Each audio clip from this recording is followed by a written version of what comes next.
Can you explain how property is typically divided during a divorce?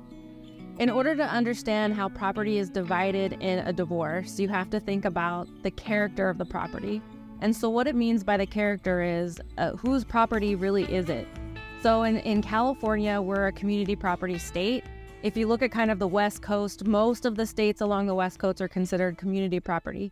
So what does that mean? That's any property that's acquired during the marriage. So from the date you're married until the date you separate, anything you acquire during that time is considered community property, whether you like it or not.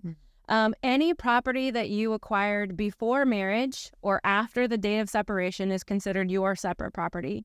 Where it gets really sticky is when somebody comes into the marriage with separate property and the community has put money into it. So say they had a separate property and they've been helping to pay the mortgage, or maybe they redid a bathroom or something like that. And now you're looking at a divorce.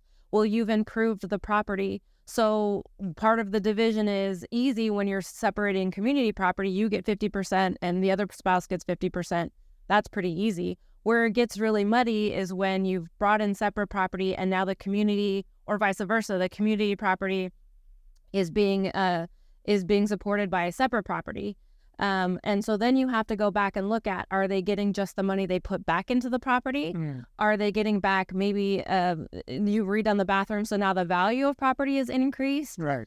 So then you have to get forensic accounting involved. You have to look at that. And there's actually a lot of formulas that are already set up that says if the community has put money into separate property or if separate property is put into community property, how you can backtrack and do all of that.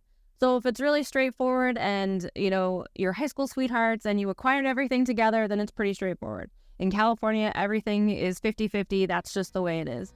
But when you start throwing in separate property maybe you've inherited from your family, then it starts to get a little bit more complicated in how the division looks over time. So it just sort of depends. Check the full episode on our YouTube channel and on Apple Podcast.